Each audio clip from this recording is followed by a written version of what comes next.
Okay, it's 5:31. We'll call this meeting to order. I'd like to inform the public about the location of the Open Meetings Act, posted in the northwest corner of the council chambers and accessible to members of the public. Roll call, Kylie? Cox. Einsbar. Here. Caney. Here. Lindsay. Here. McKenzie. Here. Shukai. Here. J. Sehi. Here. S. Sehi. Here. Steiner. Waite. Wyrick. Yep. Williams. Yep. Okay, and then the next item on the agenda would be the approval of the July 23rd TIF committee meeting minutes. I'd entertain a motion. Can I say that? Yes. I'd like to be added to the roll call for that meeting. Okay, It's not in the minute. okay. Noted. So what we'll need is a motion to amend the minutes to add John Sehi to roll call. I would make that motion. Second. All in favor? Aye. Aye. Okay, now I'd take an entertain a motion to approve the amended committee meeting minutes. So moved. I'll second.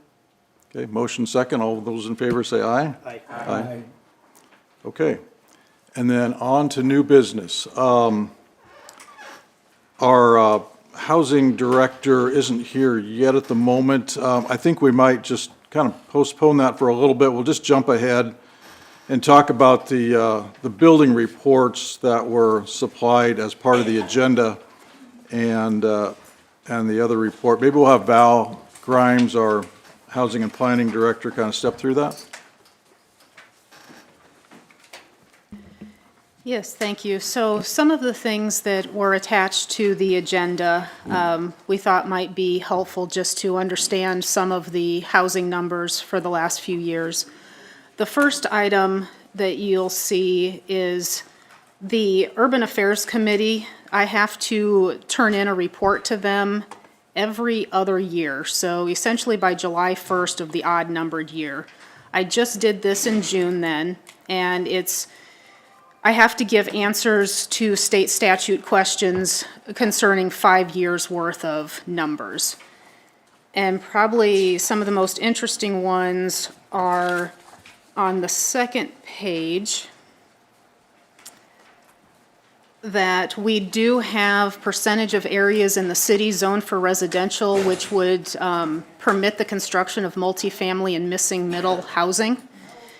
This report is specifically to address like the missing middle, and that's kind of your 2-unit up to kind of smaller apartments, so like 2 to probably 8-unit townhomes, apartments, duplexes, that sort of thing.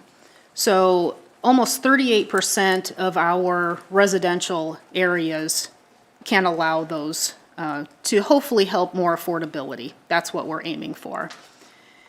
And then over the last 5 years, the breakdown of new residential construction, we had 23% of them being single-family detached, 12.5% being the middle housing, so that's where your duplexes, townhomes, and such, And then multifamily, we had almost 65% because we have had a lot of apartment buildings going up in the last few years. So that's why that, the skew.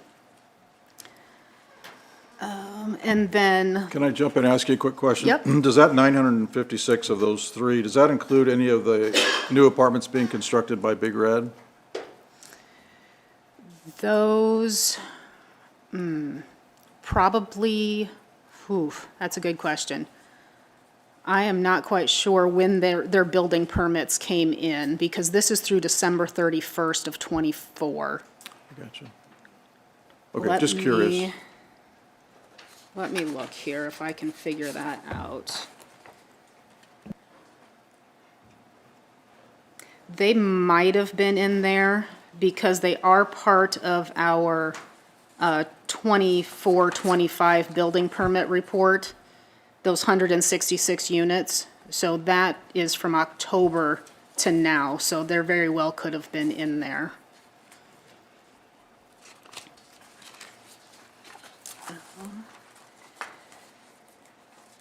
And then later on down the page, the estimate of per unit cost of housing in the city. This is based on what the builders turn in as building permits, because we do ask, what is it going to cost to essentially build a house or an apartment and such? And so that's where we get these numbers. It's not necessarily what they're gonna sell them for. The numbers are what they give us for what it's cost to build.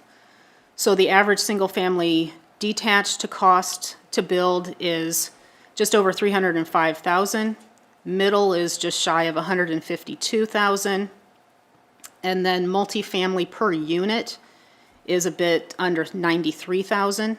So if you take the average of all those based on the number of, it's 149,000 is the average cost for a new residential construction combined. Can you explain what middle is again? So middle is kind of like your duplexes, your townhomes. Let me see. So do I have that on here? Middle housing is housing types such as not limited to duplexes, tri-homes, townhomes, small apartments, cottage clusters that are compatible in scale with single-family or transitional neighborhoods. So you. it's those smaller houses up to a small apartment, like I said, maybe a 6-8 plex, something along those lines. Any questions on that report that I send to the state? Okay. We'll move on to just some of the 10-year single-family detached building permit history that we can print out from our software. Val, Yes. can I back up? I'm sorry, I had some notes here and I just missed it. On the last page of that document, it says, in the 2021 study, and this is the second paragraph from the end, the 2021 study, the owner most needed units were at a purchase price of $210,000 and rental with the affordability, average affordability monthly rent between $825 and $1,240 with the greatest demand. How did those numbers, did we arrive at those numbers, do you know? From the 2021 housing Comes study? from that? Okay, all Yeah. right, thanks. So that's one of the charts that I pull and use in my numbers to answer these questions, is from our most recent housing study, which would be the 2021 one, yeah. Okay. So I didn't necessarily come up with those numbers myself. Yeah. I have a question. So those are the numbers that the 2021 study said that's the biggest demand. Do we have any data that states or gives us information about what is being built, if that actually meets the demands that were enumerated in that study? That gets into some of these 10-year history of the permits, and that's considering if the builders are honest with us as to what they're building them for. And like I said, that's not necessarily what they're selling them for, that they're telling us what we're building. So I did the 10-year history. We can certainly do individual building permit reports, and you can actually see those on our website. We have a chronological history of all building reports, or all building permits pulled with what they said the valuation was. But do you understand my question? I'm asking, you know, they say, this is what we need. Are we actually building what we need? For the purchase price of 210, I would say probably not. I mean, I don't have numbers directly in front of me to, you know, support that, but just on what we're seeing people come in and say an affordable house is 300,000 or a more affordable house is 400,000, that's what I'm hearing people come in and try to build. So I don't hear many people coming in and building a single-family detached house for about $200,000. But I don't have the numbers in front of me to absolutely confirm that. Unfortunately, since 2021, the world has changed in construction, and a $200,000 house now is probably $275, you know, in reality, and kind of COVID kind of changed that up, but still what Jan's saying, I think, is, basically, are we covering the affordable side, even if the affordable side is higher than the 200 or 200 and whatever now, so.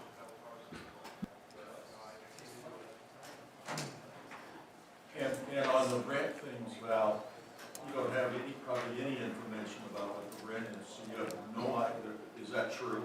Correct. We have no idea what people rent anything for, because, So we don't yeah, have any idea if the rentals that are being built, if they're addressing that.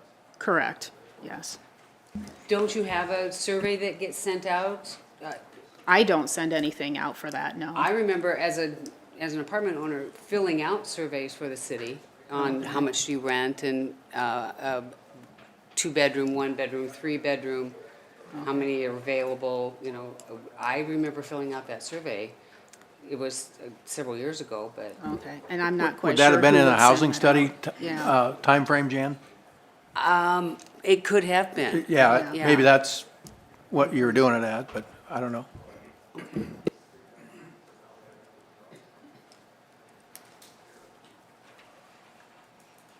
Well, the rental information is in the housing study.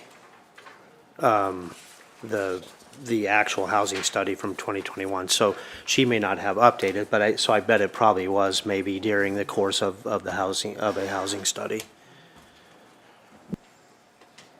Okay. Anything else on that before we just move on to the 10-year histories? Okay, well, we'll move on.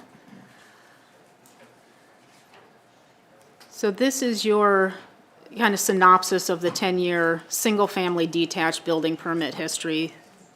That's what our system generally tracks the best and the most, and so that's what we have available.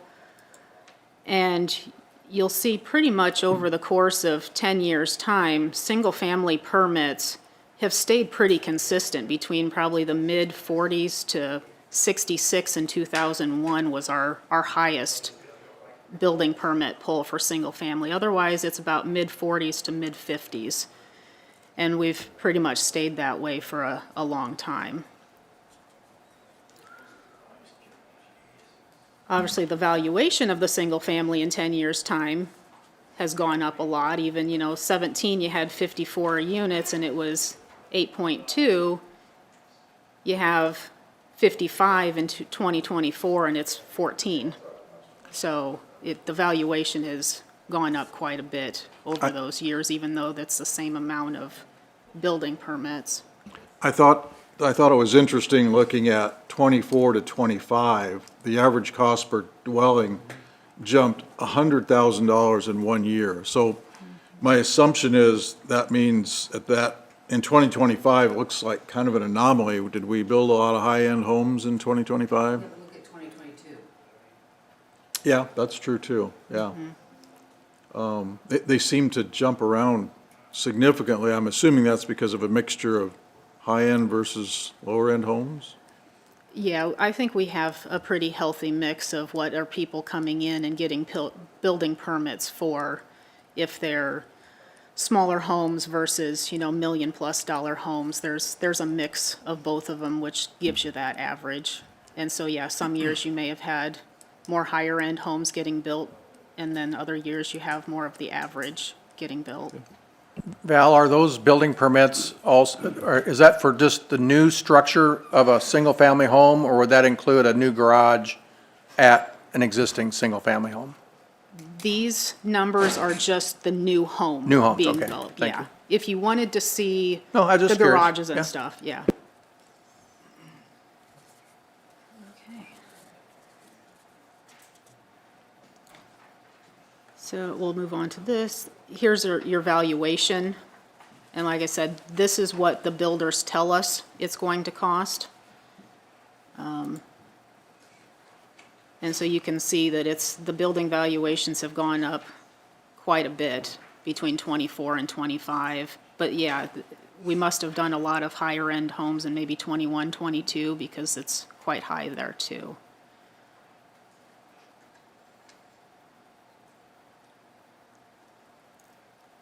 And then this is just a little easier chart to see we're pretty consistent across the board as to how many single-family we build each year. And then your average cost. It's just a little simpler to see than that first one that had them all in one. And I think that's all that I have. Do you have any other questions that I maybe can help answer? And if you really want to know something specific, I should be able to get into our permit system to look something up if you need something. Thanks, Val. Anybody from the public want to comment on this agenda item?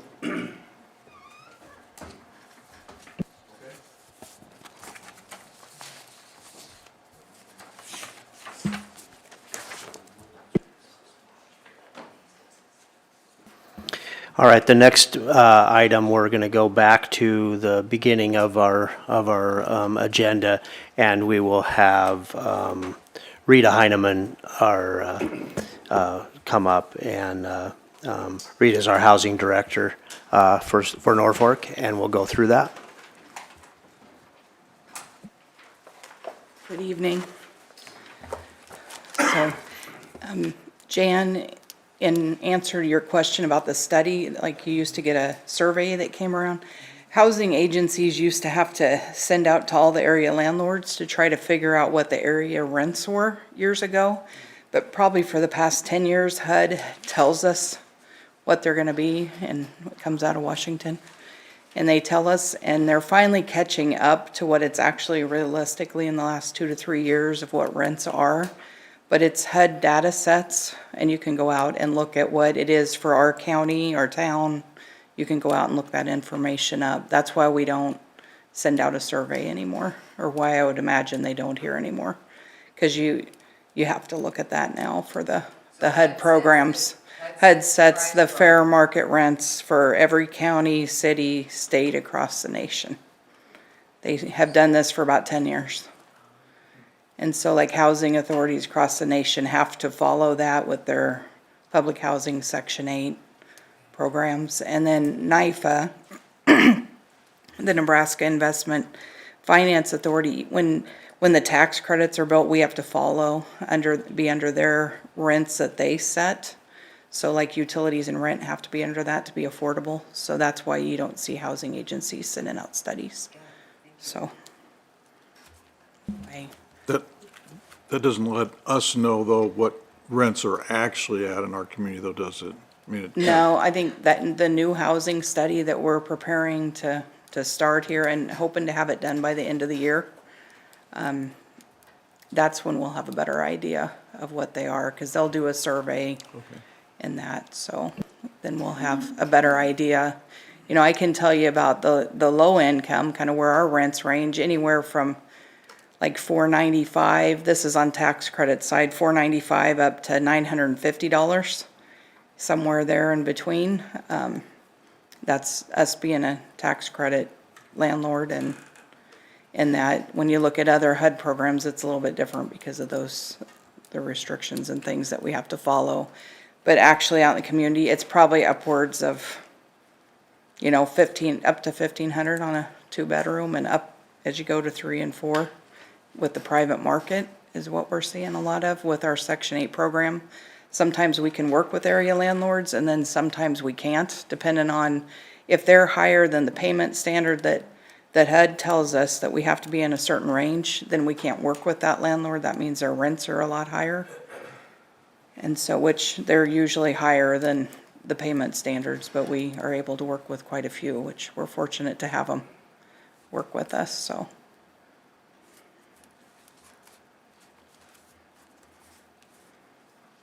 Just to give you a little background on the housing agency itself, so they've been building up here the last few years again, starting to get back into building the tax credits.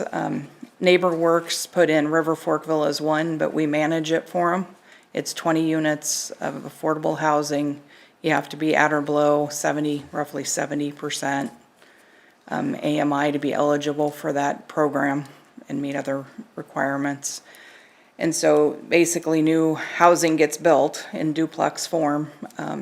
These are 3 and 4 bedroom on River Fork 1, and it serves families, so. But it might have one person living in a unit too. It depends how people get when they apply on the wait list. So there's 20 units there. I had the ribbon cutting for River Fork Villas 2. That's ours. It's 18 units serving those age 55 plus, 2-bedroom, 1-bath, 1-car garage. We do all the lawn care, snow removal.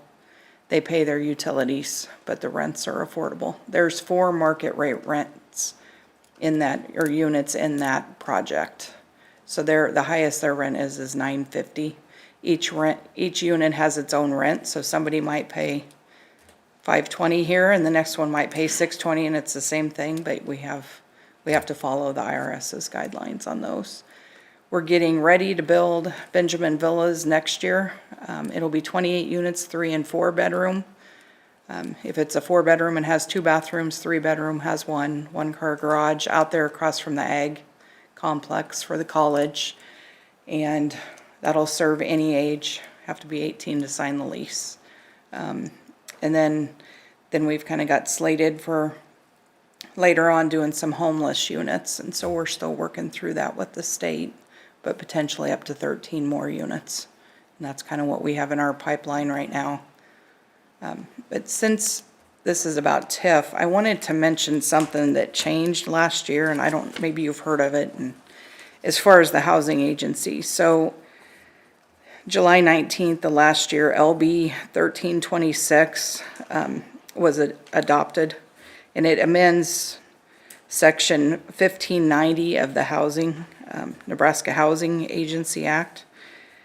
And so basically it states that Section 1590 provides for real estate tax exemption afforded to real estate owned and operated by housing agencies. So that's, you can say housing authority, you can say housing agency, it's the same thing. But so anything that they control and own, just even a small percentage in, won't have property tax involved in it, because those tax credits, there's no extra money coming in to help fund those tax credits. They get the new housing right in the beginning. All the money goes into building them.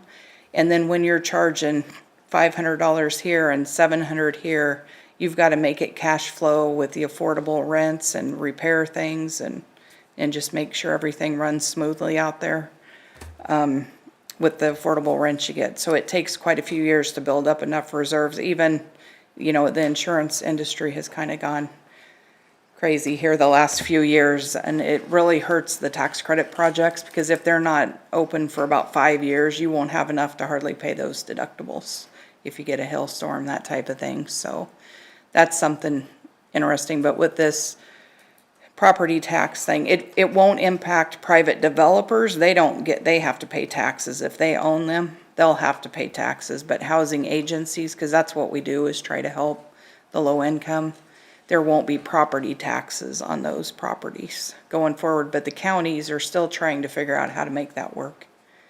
I had talked to our county assessor, and he's still trying to, the state hadn't really given them much direction because it's so new. So we think it's gonna take a couple years for them to sort it all out. But that's something. Real estate taxes on those? There won't ever be, because you can't cash flow them. They're hard to cash flow. There's always been like a lesson tax if the housing agency's involved, but this took it where there's no tax. Because the way the insurance rates and that, I was down at the Capitol for that last year trying to, us and other housing authorities trying to get that pushed through because you can't cash flow them. As things get more expensive, because you can only charge so much, you can't go over thresholds. So it's hard to make them cash flow, and if you have things like, you know, we provide garbage, some of them you provide utilities. Everyone's a little bit different, but it just depends on, Read it What to went into it. reiterate, you can't charge more than than HUD or whatever says you can charge. than what NIFA says. NIFA NIFA and the says or state, whatever, okay. You know, they'll set, if you have home funds, or you'll hear affordable housing trust funds, we can't charge higher than what their rent and utilities is. That's our max. We have to add all that and come up with a calculation, and we can't charge a penny over, we're out of compliance. And then they can lose the tax credits, the investors can, and then we wouldn't get a build anymore if we lose that. So we have to follow all the regulations with it closely. So, but it's geared toward the low income, so. The property tax exemption, is that for just newly developed housing or all your existing housing? You know, that's a good question. So like with public housing, which we don't have up here, they pay pilot, it's called payment in lieu of taxes, and it's 10% of shelter rent minus utilities every year, but you can get that waived if a housing authority, you know, financially can't afford to pay it. You can get that waived by your county. Most of them I've ever been at, I've never asked for the waiver. So, but once tax credits are out of their 15-year period, for the first 15 years, you have to keep them affordable for 30 or 45, depending on what funding streams came in. But the first 15 there, it's just more restrictive, even more restrictive if you can imagine. So once the housing agency buys them out after that 15 years, then there's no taxes on them. Because I had a couple down there at Fremont that I learned that on. You don't pay property taxes because in an effort to keep them affordable, it's hard to meet everything and keep them affordable with the limited income that we get on them. So, yeah. So right now, the housing agency has, once they get done building, we'll have around 456, about 258 of that is Section 8 vouchers that we can help with out in the community.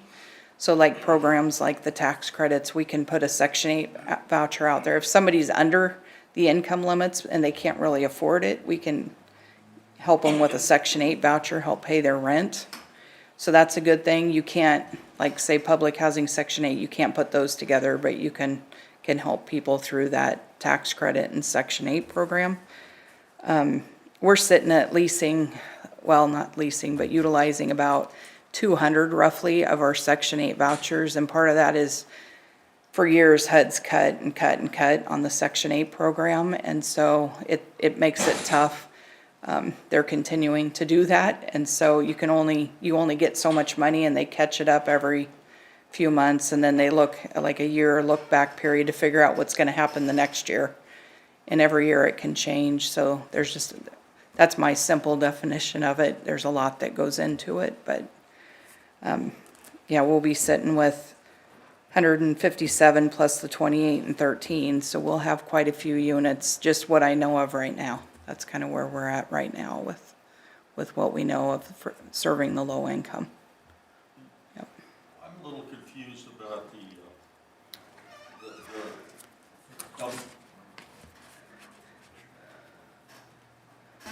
I gotta pick out which one to use.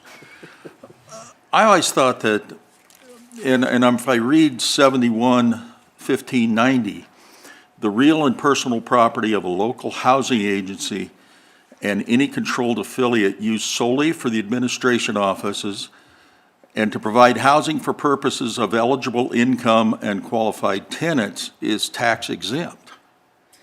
It is that's like the public housing side of it.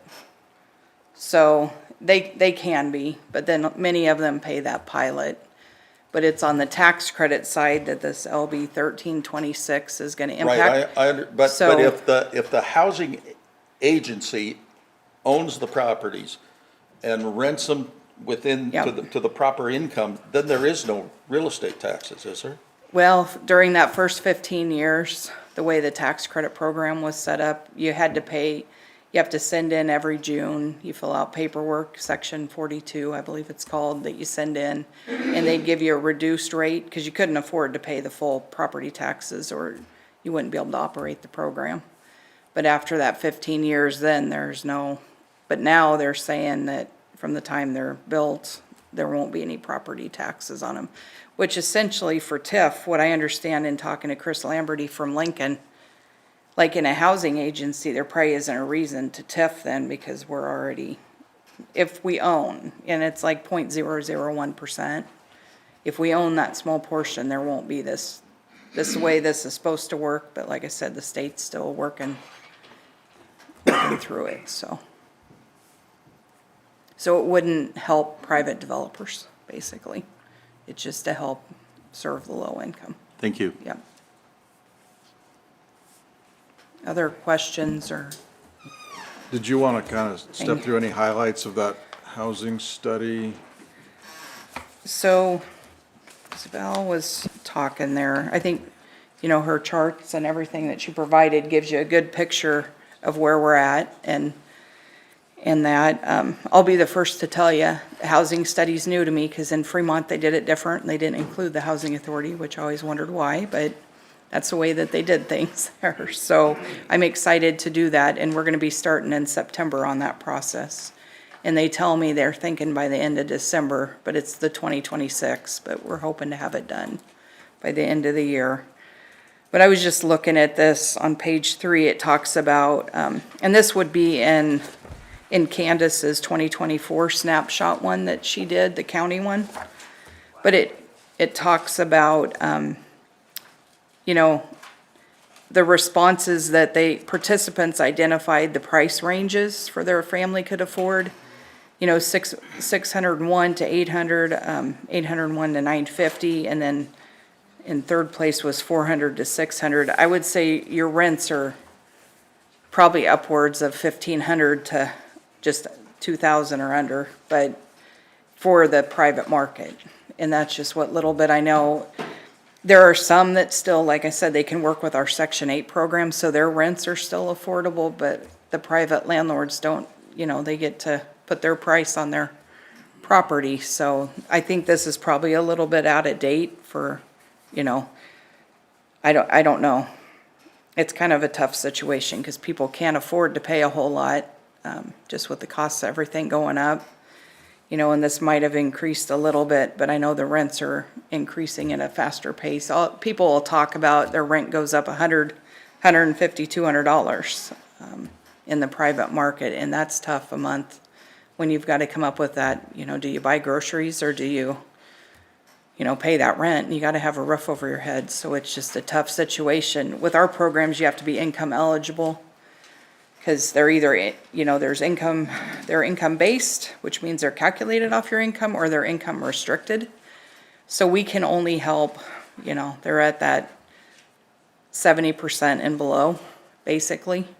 But more of them are like 40% and below that we serve. And so there's like a gap in there of the area median income, sorry. Yep, the area median income. So it's just a tough market. I think there's a gap in there where there's people that are needing help that are just can't get the help because they're not eligible. And so, and I don't know what the answer, if I figure out that, I'll probably get a retire. If I figure out how to solve that, but I think, yeah, just a family of 4, I know on Section 8 programs, roughly figure they can have like $40,000 a year. Well, they can't hardly take care of their family, a family of 4 can't at that price point. And so I know the state gives a lot of different statistics, what the averages are and the median income, but it's still, when you get out there in the real world, it's tough. So we also do hear a lot with our Section 8, people are having trouble finding 1-bedroom units. So we know there's a need for 1-bedroom units here in Norfolk. A lot of times we're able to find people that'll work with us that, they might get into the two, but we can only, help with, it has to be under that 1-bedroom income area payment standards, so that makes it tough too. But if we had more 1-bedrooms, we're gonna try to do some of that with our next phase after Benjamin Villas, to try to help with that a little bit, but I'm gonna learn as we do the housing study. Hopefully I'll be able to give you better information at that time once I know a little bit more, but it's everywhere. It's not just here. It's across the nation. I'm involved in some national committees and it's everywhere. Everything is so expensive. And then if you have landlords that are out of town, like in another state, they're going off of what they're getting, thinking they can get it here, and that makes it tough as well. But their taxes go up, their insurance goes up, they've got to be able to cash flow, or they might have a mortgage payment. I can see both sides of it. It's just a tough climate right now. I'm going to ask a question on page 13, or maybe a comment and then a follow-up question. On page 13 of that study, I found it very interesting, not the county one, but the city one. Okay.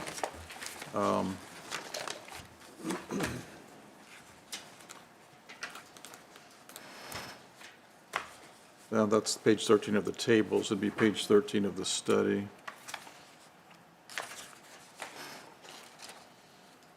With a little map on it?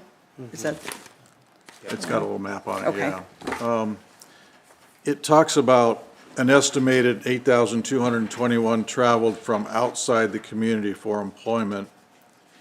And then it talks about 6,810 traveled elsewhere, that resided in Norfolk, traveled from elsewhere for employment. I just thought those numbers were pretty astounding, that we're going in and out of our community for housing, or excuse me, for jobs versus where they live, both the inflow and the outflow. And I saw one of the items of the goals of the housing study was to try and capture some of the people that are coming in for jobs here, to actually have them live in Norfolk versus traveling in from outside communities. But then I go back to page 9 of this same study,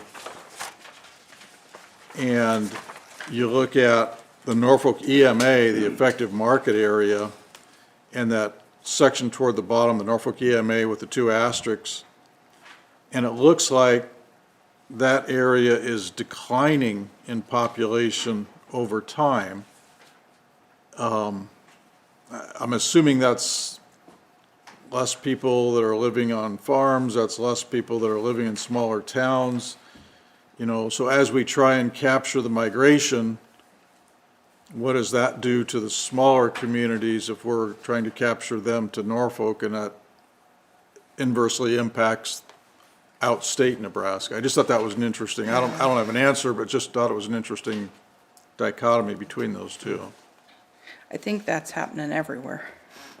It's the smaller communities. Some are really trying to stay growing, and I think they're doing a great job to maintain, but I think people are migrating, and I hear that too on my national committees. They're migrating towards the cities, so it's just trying to figure out how to keep them in our county, with all the, I'm new up here, so, to this area, and I think there's so many benefits to living up here, and just so many great opportunities, and I think sometimes when you live in a town so long, you maybe don't see them anymore, and that's okay, in that, but there's so much going on here that's good, that you have, you go to, in the downtown, it's kind of like going into Omaha or Lincoln's little downtown,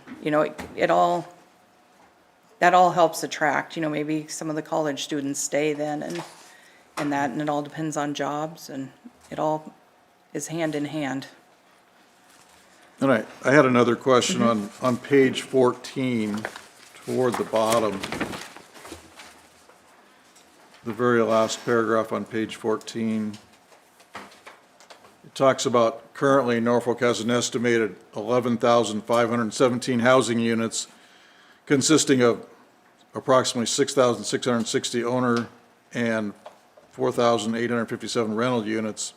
Approximately 753 are vacant, resulting in an overall estimated housing vacancy rate of 6.5%.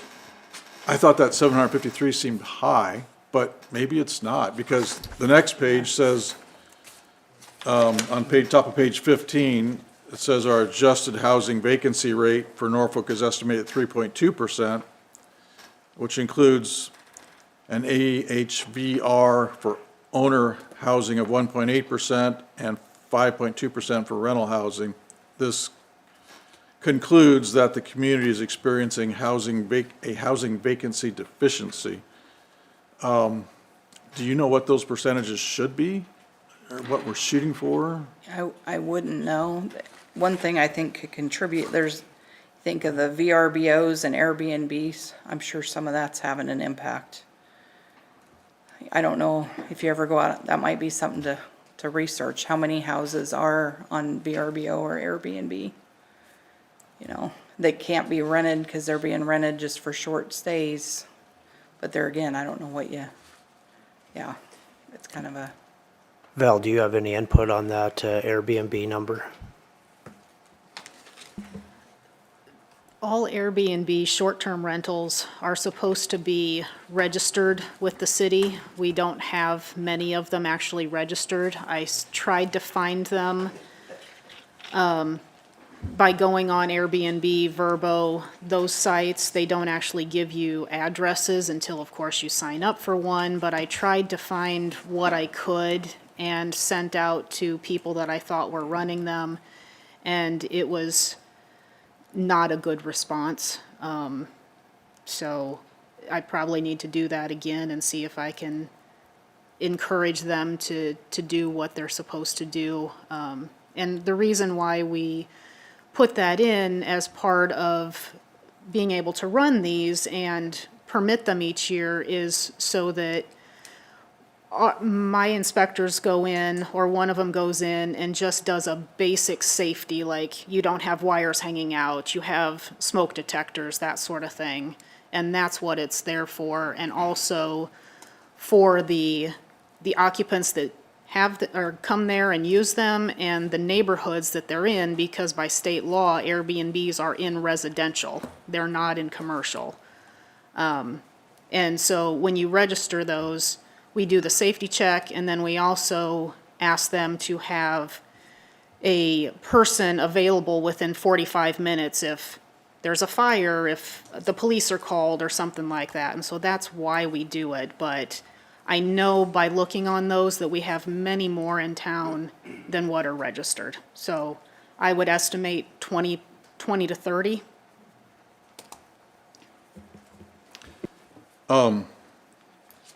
Just to follow up on that same page that we're on, that fourth paragraph down talks about, as per information gathered from the Madison County Assessor's Office, a total of 214 housing units received a below normal poor or very poor condition rating. And I think all of us see houses around town that are vacant that probably need a lot of help. And maybe that's an opportunity for us to look at micro TIF to maybe address some of those that are in that condition that would be a benefit to that neighborhood and also a benefit to additional housing. The problem is finding somebody who's willing to do it. Yeah, and maybe that micro TIF would be enough of a carrot to help that along, I don't know, it's just a thought. That's piggyback. On, also on page 14, I just found it interesting that there was, of the housing study, out of 10,764 houses, 6,383 houses were owner and 4,381 houses were rental. That's 40.8% are rental. That seems, you want investment in your community, but one of the things we face is it's really hard for people to get in. And maybe not the level, not the folks you're helping, but the next tier up, young professionals or young people to the community. It's hard to keep people in the community if they're just renters. It's easy to migrate out. It's much easier if they make a purchase and live here. One thing that it seems sometimes as when housing goes up for sale at that price point at a $250,000 to $350,000 house, maybe a little lower than that, but not much. A lot of times that's bought almost immediately by people that are making them rentals or, again, Airbnb or whatever, and that really drives up the cost. So it's really difficult. I work with a lot of young people that are in that kind of where they're wanting to get in the housing market, or it's even worse probably when you buy your first house, you get a little help, little government aid, different things, some first-time buyer housing, things like that. But a lot of times when you get a family, start growing your family, you don't have you outgrow that first house quicker than you can build the equity in it to go into the next house. So it's really difficult to get into that next step because of those houses are being bought, I think, as rentals a lot of times. So just something we'll talk about in a minute with ideas, but. And I think that's happening everywhere. Yep. That would be, I'm just gonna jump forward, just for 1 minute and then we'll back up. But, in our thinking out loud section, when we do use TIF, tax increment financing, I think we should consider, or it should be considered, that those houses have deed restrictions, that they have to be owner occupied. If you don't want to use TIF, build away and rent them or do what you want with them. But if we're really trying to solve a problem, we need to make sure that that problem, I think, my opinion, that that problem is not driving up the cost for these young families to try to purchase that. My daughter purchased a house a few years ago, made offers on 5 houses. All of them were around 200, 220, 225. The first 4 were asking price or above offers, and all of them sold within a day or two of going on the market. Of them, she did get a one eventually, but of them, 3 out of the 4 of those other ones are now rentals. So, anyway.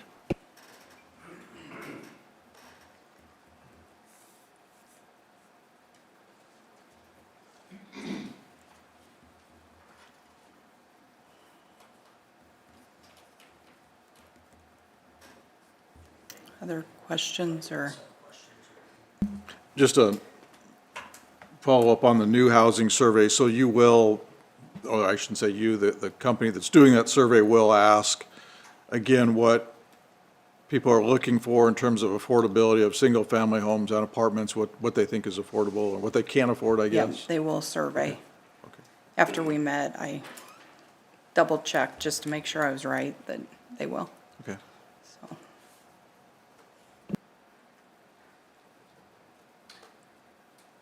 Anyone have any more questions for Rita? Or does anyone from the public want to comment well, Rita's available as well? If not, we'll advance. You're welcome. So the next section is, this is kind of maybe the lightning round or something. We want to start throwing out ideas. What are we thinking? What are some good ideas? What are some things we've seen? Nobody in the public or anything take this as recommendations from the group. This is just an honest dialogue opinion for us to throw some things out and maybe have some deeper discussions, and then we'll entertain some of that information and ideas from the group, from the public as well. So I guess it'd be nice to hear from everybody, so feel free to say what you've thought or ideas that you've come up with or things like that. So not to hog the mic, but if anybody wants to start that and give input. Again, this is sort of where we're going to try to formulate maybe some ideas and recommendation discussion topics, so. Well, I'll be willing to start. I just would like to say that, based on some of the experience that I've had in the past, that I don't want to see our city government become one more obstacle for developers to have to overcome in order to do development in this town. and that I think we now have a city government that facilitates and works with developers very well to encourage them and do everything they can to make things easier for them as opposed to putting up obstacles. And in the past, we had a city government that my experience in the past, there were obstacles. So I don't, and we have statutes that set forth all the guidelines that throughout the state are the guidelines for everyone. So I'm a little concerned that this group would want to make even more stringent or more hoops to jump through for Norfolk. And I know there've been problems in the past, but I think our city government is helping facilitate the growth of this city, and I'd like to see that continue. My only thing that I'm most concerned with, and we've talked about it before, it came up in one of our earlier meetings, and that is, there's got to be some way that the county assessor has access to new buildings, not just TIF-built housing, but all housing, to have some kind of access to get an idea of its actual value before it is occupied. Because at this point, it's just a guessing game, and it could be 5 years before they can even get inside if the person will let them inside. So maybe there's something in TIF that could be a requirement that prior to an occupation permit being given, that the county assessor has access inside and can actually get a more realistic view of the value of that house. And I don't think that's just a TIF issue. I think that's for all housing. I see your point on that. As far as TIF, I think it's especially important with TIF because you can look at whether, you're losing tax dollars. You're really not, you're not really losing exact tax dollars with TIF in my view, because you weren't collecting them to begin with. But you are, to some degree, subsidizing, services. Well, you're subsidizing services for a non-TIF project if Right. it's valued at half of its actual value. Yeah, that's what I mean. So we look, we're leaving money on the table when we use TIF, we're not collecting the offsets, but when the undervalue thing happens, you can never get that money back. Mm-hmm. You just cannot recover lost income. And so I agree. I don't know what the city or whatever they can do on building permits and things for that, but with a TIF, when it comes to TIF, I do think that it could be something put that the appraiser would have access to the property prior to closing or something like that, but, and then the appraiser would have to do his thing. I don't know how outside of Yeah, it'd be on the that, how you appraiser would. to actually do it. Yeah, right. I'll go second, and I thank you, Jan, for going first, because you said everything I was going to say, but much more eloquently. And I think that I've talked with folks around the community this last couple of months, and I think that the TIF law the statutes are there, and it's what every community follows. It's what virtually every community uses. And I think you're right, to make our city pull up more obstacles of whether it's residential or commercial development by imposing more rules on developers, I don't think that's going to help us grow. But thank you for so eloquently stating those, because I agree with you 100% on that. Val, can you, what Troy and Jan were talking about, I know there's a requirement for an occupancy permit. Yes. Are there always occupancy permits? No, there are a lot of buildings out there without COs, and it may be 2 years later, and we're still trying to get into a house to do a final inspection and provide a certificate of occupancy, and the builder let them move in and we don't know it. And so there's quite a few out there without COs, or it takes us years to get in there. Is there some other point in time that, as, particularly with TIF, that you can say, at this stage, you must let the assessor in?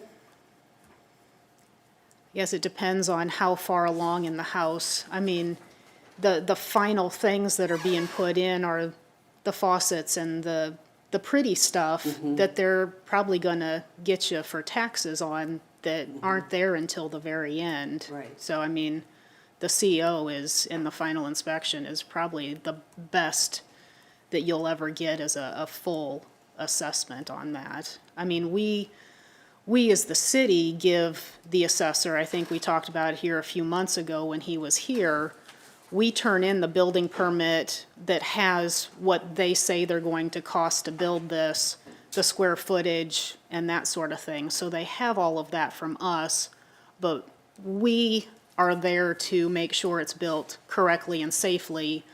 We don't look at chandeliers and, faucets and things like that. That's none of our business to look at what somebody spends on things like that.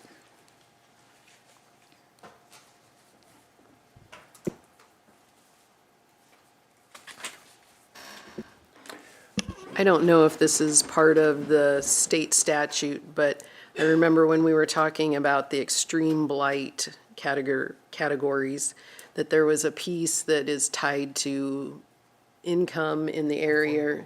Yeah. In my opinion, and maybe it can't be changed if this is part of state statute, but that area that's looked at for income should be adjacent to the TIF property, not a ways away. That's one thing I thought of. And I don't know how you would do this, but the gal that came and spoke from Columbus, how they added timelines for breaking ground and completion, and that would likely be a positive thing so that it can't drag out. I agree with that, putting timeframes on that. These shouldn't stretch out for a long period of time. I think you're gonna do it, you need to do it. The other thing I found interesting was the North Platte presentation on micro TIF.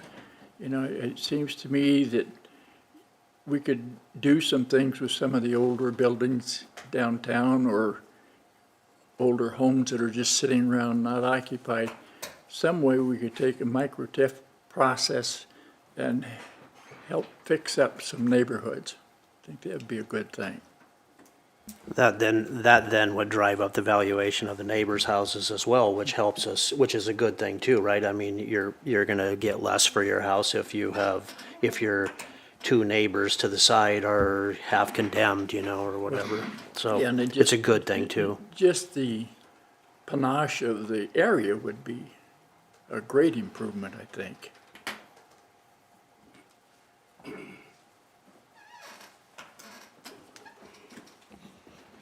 I'll jump in. The TIF law is just so incredibly vague, and it even states it's to be liberally construed. So basically, anything goes. It doesn't have to truly be blighted or substandard. Anything can be blighted or substandard. Anything can be the way the laws are currently written. Anything can be extremely blighted. So there is really no rules. It's an anything goes. So other communities do have policies to limit their TIF use. If we don't have a policy, then we basically have to say everybody gets TIF. And we've got builders in town now that are building without TIF. And if I were one of them, I'd come and say, I want TIF, because everybody gets it. And I just don't think that's affordable. I think we have to have a plan. We have to decide what our priorities are. We're giving millions of taxpayer dollars to developers that are needed for public services, whether that be city, county, school, airport, NRD, or other public services.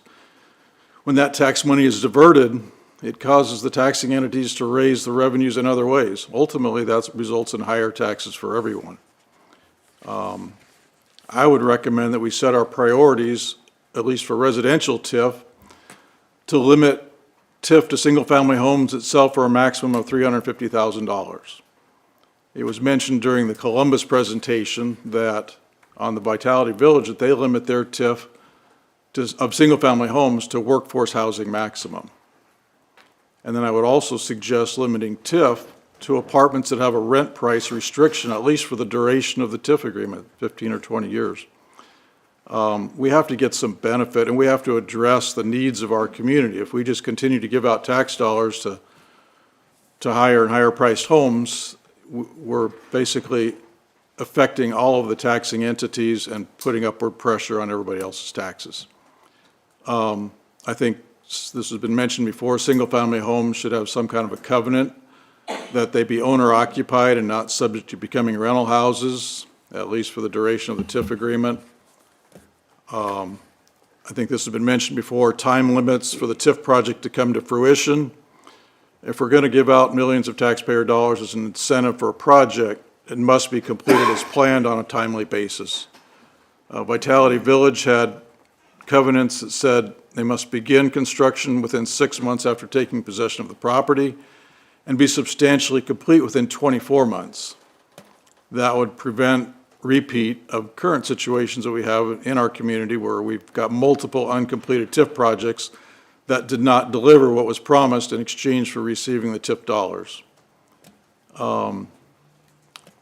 TIF should be limited to housing, whether that be single-family homes, townhomes, apartments, et cetera, that is clearly identified as a need in our most recent housing study. If our housing study doesn't say that's a high need, I don't believe that TIF should be used for that. The housing study should include the cost of the homes and apartments that are most in demand, and we talked about that, that will be included. I also think there needs to be a rule on ex parte communications between the TIF applicant and our elected officials. The whole TIF process of public hearings and open meetings, in my opinion, is severely compromised when the TIF applicant can meet with every elected official outside of the public process and shop for votes before any of the public process ever takes place. That makes the public process just an obligatory show in my mind. And a couple other suggestions that aren't necessarily guidelines, but just kind of a process. I thought what the Columbus did with their Vitality Village should be something considered by Norfolk. In that case, the city controls all aspect of the housing development, such that the needs of the community are first and foremost, and they're the top priority of the development. This also, rather than just going with what a developer wants to do, this also provides opportunities for many local independent builders and subcontractors to participate and work in the community versus just a single developer. And then micro TIF, again, I mentioned that before, to build more, to update more of the homes that are in desperate need and specifically giving priority to the older parts of town.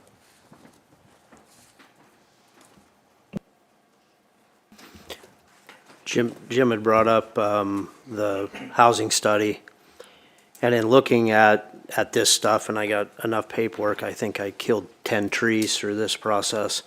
The housing study, they're about to do a new housing study, and it's really hard to make any kind of recommendation if we don't know what's in the housing study, because we really don't know what we need. And if it's determined through a housing study, and in my opinion, that should be accompanied with a citizen survey as well. And a citizen survey could also ask the similar questions about affordability, or what would you like to see, things like that. I feel like that if you have a housing study that comes back and said your growth is impaired because you don't have enough housing at X number of price point, whatever that price point is, at that point, then the city can look at how do we solve this problem. And personally, I think it'd be easier if you had a proactive set of this is what we need. this is the housing study, this is citizen survey, and you publish that information in the media, whatever, make it available for the public to see where we're at. And then I'm afraid sometimes a housing study, and it may or may not be this, because I'm sure there are areas of the city that use the housing study on an ongoing basis. But I know people have business plans and they'll make them up and then throw them in a drawer and never look at them again. You know, I think, you know, if you published annually, here's what we determined were our needs, and here's where we're at. Are we making progress in these areas or not? And then I really think it'd be easier for a developer to come in, or with a Vitality Village type project to come in, whatever. It'd be easier for somebody to come in and say, here, I can help you solve this problem. And if TIF comes into play, then it comes into play. We've determined that this is a problem. I think sometimes we wait for the developers to come in and tell us what they want to build, as opposed, and maybe it's not this way, but my perception is it is. And then instead of us saying, hey, we need and want this, we need this in this price point, can you help us? And I just think it takes away a lot of the negativity about TIF if you've already set the boundaries that this is the desire, this is what we need. And that could be, I think, affordable housing. I really, really think that this is a huge problem nationwide, but especially even here, for young people to anchor into your community if they can't afford housing. So I'm sure affordable housing is going to come into play. And that's why I do think sometimes, and Jan, not setting things that will cause developers problems or things like that. But if the word affordable housing is used in the TIF deal, I think the rules got to be a little bit different than if it's workforce housing or whatever, transitional housing, things like that. If the word affordable housing is used, that I think at that point you want to protect those, so you don't build 5 houses, they're bought immediately by somebody and they're going to be rented out. Because it's really not solving your problem, and it's driving up the cost for that person by supply and demand. It shortens the demand for that person who's going to need that house. So, but again, I don't know what the housing study, if the housing study says we need $600,000 houses and it's impeding growth, then we can determine how do we solve that problem. I don't know that it will or won't, so. The problem that I see is that developers, rightfully so, would like to make money on their development. And if you are trying to get people to develop affordable house, you know, what you're basically saying is, we want you to build something so you don't make quite as much money. And I'm not sure you're going to get a flock of people as developers saying, yeah, man, I'm going to come in here and do this for the good of Norfolk. Now, there may be some people that do that, you know, but I don't think there is, and understandably so, you know, they've got their own family. And they always can do that without using TIF. You know what I mean? So. True, but, and to address, Jim, you talked about, you know, the developers meeting with the city and stuff like that. My experience, when my family went through the TIF process, if we had not met with the city, we would have never tackled this, because we wouldn't have known before meeting with city people whether or not this was even going to fly. And so it's not a means of, meeting with the city isn't a means of, you know, trying to do something under the cover of darkness or get by with something. That's part of the city actually facilitating the development. And it's not a conspiracy of any developer to screw somebody over. It's how, you know, here's what the city requires.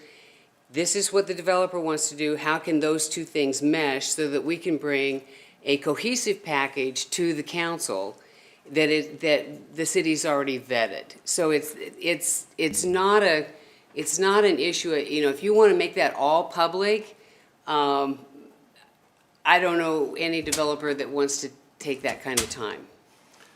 I don't have an issue with the developer coming and talking to the city administrator, planning and zoning, et cetera, to present the program and understand the nuances or what needs to be addressed, but, you know, the whole act of the laws that we have for the Open Meetings Act, public hearings, all of that, you know, there's really no purpose to that if the developer has already met with all of the elected officials individually and already shopped for votes. I mean, it kind of makes the whole public process null and void. And that's what I have a real hard time with that, because then the public really has no input. They're just there to show up and watch the show. Yeah, well, I'm not familiar with developers meeting with all the councilmen or anything like that. I'm talking about when my family was involved, we met with staff, and said, okay, here's what we'd like to do, and the staff would say, this is where you're gonna have to go with this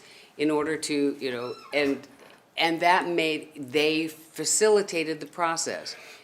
And that was great, to have a staff that actually facilitated the process. Now, whether or not, you know, I can certainly go talk to my councilman at any time. I don't have to make it an open meeting. And I have absolutely no problem with visiting with staff. I mean, I think that's the normal process, and I But think I can that's a talk good to my process. councilman too. Well, and I understand that. There are communities in the state of Nebraska that do have laws against ex parte communications, because it's different when you're a council person voting on XYZ issue versus you're a council person saying, I'm going to give you $10 million. So now you're meeting with all those council people saying, I want to see if you're going to support giving me $10 million. And that's the body that now makes that decision. And when that all happens behind closed doors, it circumvents what I believe the process was intended to be. Yeah, well, they're not giving him the money. That's not how the process works, but. That is, I mean, in my mind, that is how the process works. I mean, you're deciding voting to give that TIF money to that developer. You're giving them millions of dollars. To clarify, though, again, my input on that would be the TIF dollars are not new. It's not, you're not really giving the TIF, you're allowing that, but if that property were never built, that money wouldn't ever be brought in, you know what I mean? So it's kind of that but-for clause that if that, so, but it would be, in a truthful way, though, you are subsidizing to some degree services, and that's for sure. Also, there's a large percentage, you know, as you factor everything, and I've learned a lot during this process, but there is a lot of tax dollars, you know, from the building of properties. It doesn't necessarily offset fully the subsidized, the services. But you do bring in, when you build construction on a new house, there's sales taxes and things on inputs and hardwares. I mean, maybe as much as 60% of that stuff, of the inputs in a house, I believe is accurate. That's what I think studies show are taxed. So you do gain some. It's not a complete loss, but but Jim's right. It does lose some to subsidize fire and police and things like that. But likewise, if you don't invest in your community, that's what makes this so difficult. You don't invest in your community, you're not going to get a return on investment. If any of you have a 401k, if you don't feed it, you're never going to retire, right? So, but you have to do that responsibly, because you are using city dollars on the subsidies. So anyway. I think that there's some great things that I've heard here. Gina's comment about the extreme blight. Just because you can, should you? And I think it would be great for the city of Norfolk to consider a policy that says, if you're going to have extreme blight, it's going to be the property that you're developing. It's not going to be property that's 2 miles away. And I think those kinds of things don't necessarily need to take more time for the developer. It just is a matter of as a citizen, I'm more apt to buy into the support that the city's given that project if you meet those common sense things. To that same end, there are provisions. You talk about the provisions that are in place that say we need to follow these. There are provisions that talk about what are the consequences by granting this TIF project, the impositions on other political subdivisions.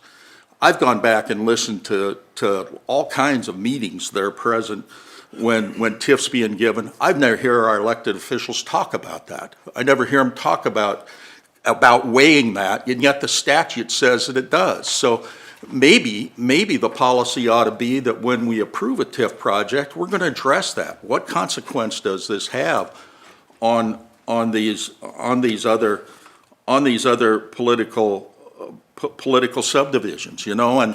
And I think there's some great things that have come when we talk about the timing of things. You know, we hear the housing director talk about some of those cheaper apartments that are gone. You know, the TIF project at the Kensington displaced lots of people with cheap rents, and there's nothing that's happened there. Now, the harder question is, what do you do in there to enforce that? But there's an example of, that's not just a situation where they got the money, they borrowed it, and nothing got happened. There were people that were moved out because of that coming, and I think that's just a travesty. And I also would support what Jim's saying about the ex parte thing. I've done some public records requests. There are meetings going on in this community where we have a majority of the members that vote to give TIF, meeting with a developer. In meetings, there's a quorum of the folks that are meeting with the developer in closed meetings that the public can't access. And I think that's wrong, and I think it's illegal. And I think we should follow the law when we do TIF. TIF's a great deal, it's got its place, but we ought to follow the rules, and we ought to follow all of them.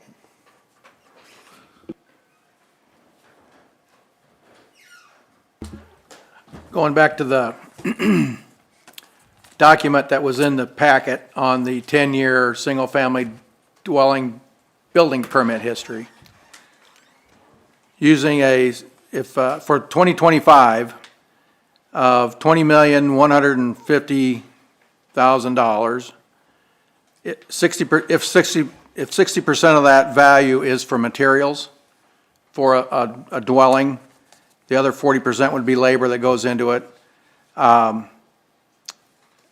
That's, and our current sales tax of 2%, that generates $241,000 of sales tax for the city in that year if all the materials were built, or purchased within the city limits. So that's the sales tax of a benefit of just the single-family dwellings is $250,000, and the apartments that are getting built over by my office, I guess I have to assume that not much of that building materials has been purchased in Norfolk, but if it had been, that should be another big, you know, not a windfall, but a big pot of money that comes in via sales tax. So I just don't think sales tax can be ignored in the process of considering what the dollars are that Jim says are given away in taxes, because I think about half of us are going to have a difference of opinion on whether that's given away or if we're never going to realize them anyway without a development. So sales tax is a big deal, so, in my opinion. I just want to follow up on that, and I appreciate that, Scott. The other side of that coin is the property taxes that you're giving to the developer.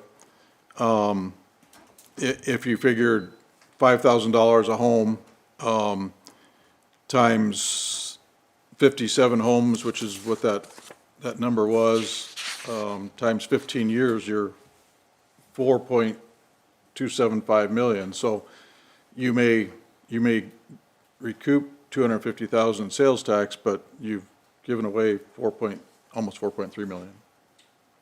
Assuming those are all TIF'd. Yeah. Yeah.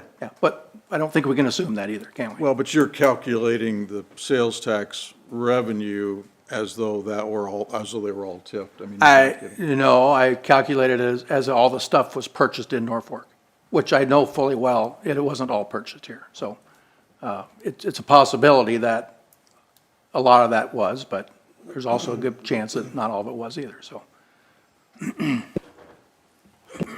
as we need to grow our community, we do have to attract people. We have to have work houses. We have to have places for people to live. We have to keep our young people. The biggest asset we have in Norfolk for growth, in my opinion, is Northeast. And as people get jobs and are placed, they come here. Hopefully they like it in our community. There's a lot more that could be done, in my opinion, to keep them here. But housing, apartment, things like that, all of that is important. And the sales tax outside of the housing, just sales tax in general, is the biggest share of the city's budget. So we need people coming here. We need them spending their money here. We need them traveling here. And even better yet, we need them moving here. And I don't know, because the new housing study will help us indicate that. There are certain things that we look at certain jobs, and I've had some conversations with others about, attracting a, company that is going to hire 50 people, whatever. Do we have a plan for affordable housing for the pay rates that those jobs are going to do? So if we target certain fields, do we have the housing to back up for what they can reasonably afford? I don't know that, because the housing study, I think the housing study needs to illuminate that. But you don't need, if you bring in a job that's paying $65,000-$70,000 a year, they're likely not gonna be able to afford a $600,000 house. So, and I really do feel like that putting a plan in place, putting, along with the housing study, a citizen survey, and putting that out there and setting some goals as a community. What do we want? What do we need? And then what do we want? And then again, then you go out and you try to solve the problem. Right now, there's really not it's unclear to me what the problem actually is. If depending who you listen to or whatever, that they all have a different narrative of the problem. If we can isolate the problem, I think it makes it a lot easier for the developer to come in to say, hey, we have this problem, we've determined this, and we're looking for somebody to help us fix this or fill in this hole. And I just think it takes all or not all, because we won't all agree that, that it's daytime out, but it takes away a lot of the negativity when it comes to TIF if we know we're going to solve a problem. I think TIF should be used if there's a great return on investment, because it's taxed, you are using it. What's the return on investment for the community, for the area, for the whatever, or solving a problem? Because when it comes to truly affordable housing, or the stuff Rita's dealing with, that's not necessarily a great return on investment, and it's probably never going to be. It does solve a problem that we can't ignore. So which is it? Just my take as I've done this. I actually want to make the process easier to use TIF, but I would like to see us figure out what do we want to accomplish by using it. And it's very powerful, and I guess it's very important. But that's my take.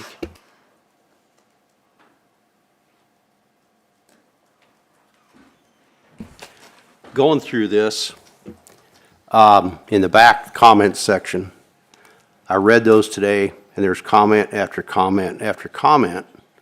The rent's too high. I can't afford to live in Norfolk. There's one comment that said that I'm moving away from Norfolk, can't afford the rent on apartments. What I'd like to see, because I know south of Pullman Ag Center, that's going to be developed. But I'd like to see the city, if they give away TIF out there, put some covenants on rent on the apartments. There's a lot of people out there cannot afford to buy a house. The minimum wage in Nebraska right now is $13.50 an hour. That equals out to $28,080 a year salary. And there's a lot of comments in here about I can't afford to live in Norfolk based upon my minimum wage that I'm getting. So I'd like to see some apartments that are affordable for folks, the younger people that can't afford to buy. I guess that's it. I'm going to echo that. This study, the backside of this study was the most telling thing I saw. People were crying for affordable housing. Rents houses, anything. And this was 5 years ago, 6 years ago. And the disparity has grown. Look at your prices. I think we need to, as a committee, assist this, and I like TIF. I think it helps. I think it's a great tool. But I think there's got to be things put in place to say, we're going to prioritize this, we're going to follow, and but-for is a big deal. For me, but-for, and I talked about that in the very first meeting, but-for, and I'm a firm believer that if but-for it wouldn't work, but for this, we need to really consider it. But I think we need to set some priorities on what do we look at first, and that tells us who we're going to invite in to help us. And then the next thing is but-for, if it doesn't work, we need to really consider that. But let's prioritize those as a group. Hand them to the council and say, here's your list of priorities. How do you go through these? And here's what you use. But this study, and I don't know if it was the bent provided by the study people or if this was a cross-section, but this study, the backside of this study, they were crying for affordability. And I don't know if they selected these. There's 7.5 pages of them, and there weren't that many written responses. But we need to set up priorities, how we're going to handle TIF. I still think TIF is a great tool, but I think we need to set priorities on when do we consider it, what's most important, how do we walk through this?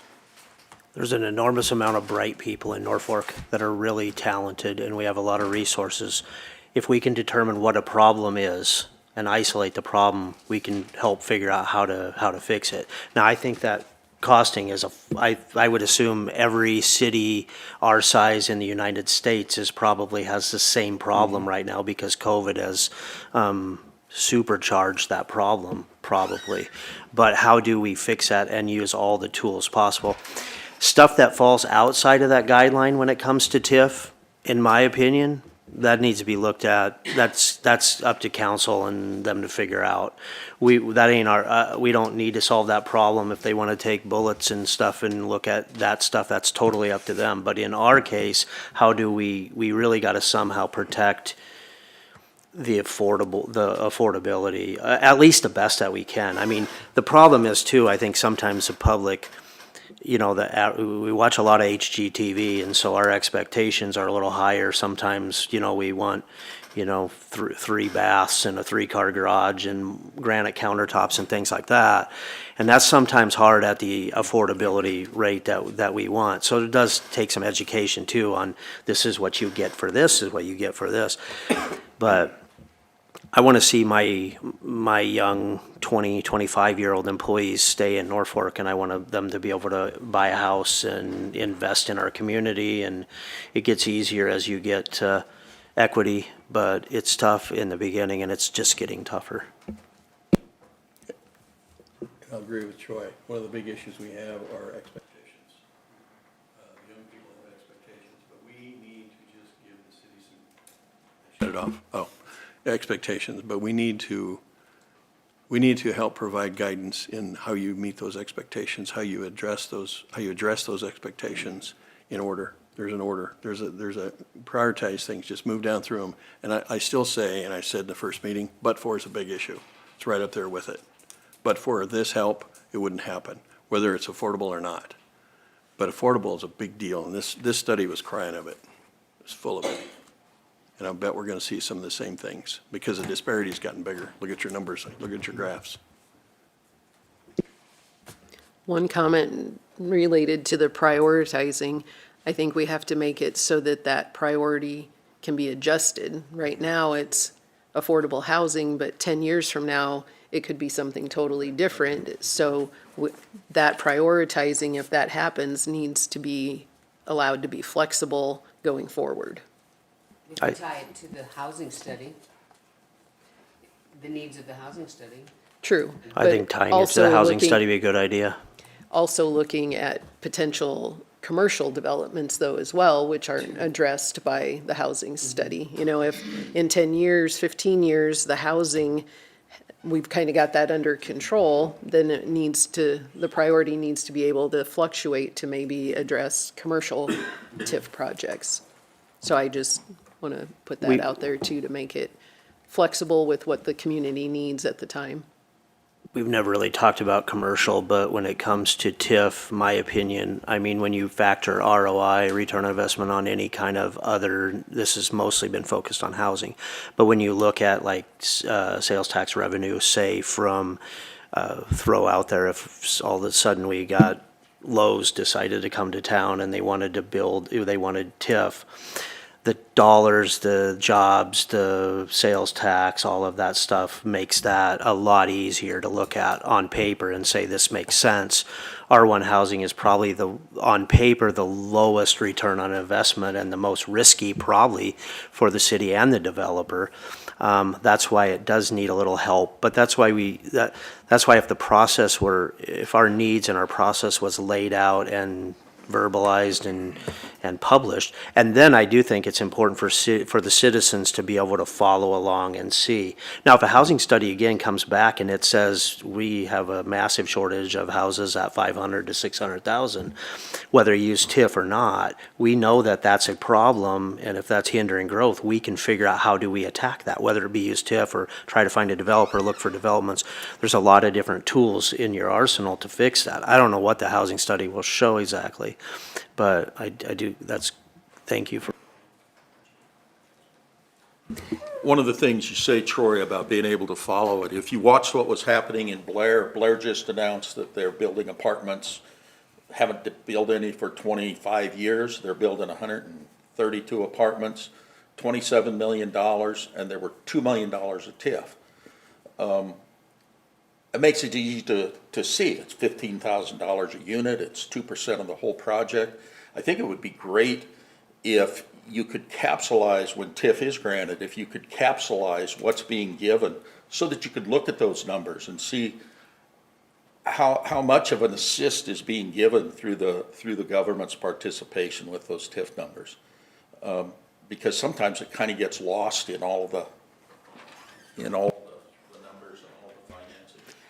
Randy, when you do a project, you do figure out how much that project can, how much that TIF is going to be supported, right? I mean, there's some kind of a formula, right? Yes, we figure out what we anticipate the incremental value to be and the taxes on that. And that's the maximum amount of the TIF. Right.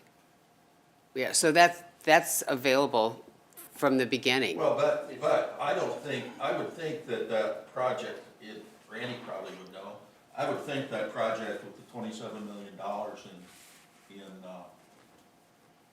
in Blair could probably have supported more than $2 million of TIF on the increment. But it has to be public work. I mean, it has to be something that's infrastructure. Got to be qualifying expenses. Right. Yeah. But I think it would be great if you could do something where you could compare that succinctly between various projects, you know, I mean. And you do that now, right? The redevelopment plans have within them not only the TIF amount, but also the amount of the developer's investment in the property. Right. So that's already there. It's just maybe Yes. not, maybe it's, people haven't looked at it or it's not made, headlines. Yeah. Well, not to,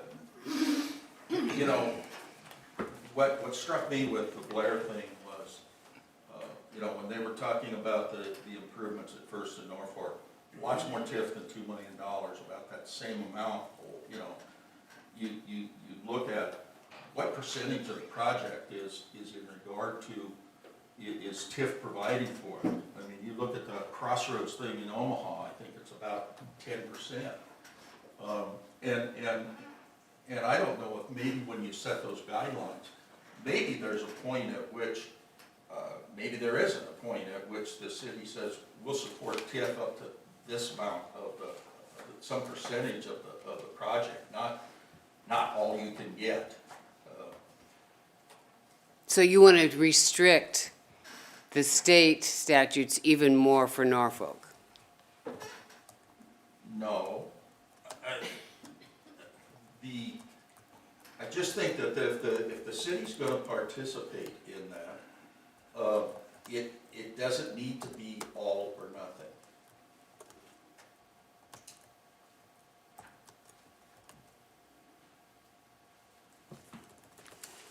Ultimately,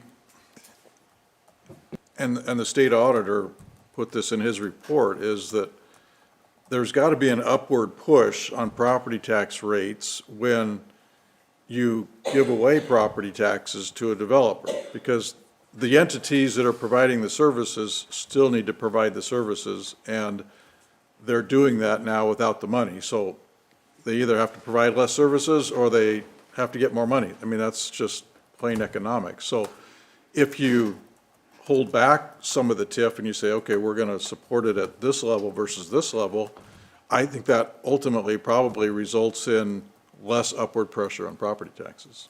That's my opinion.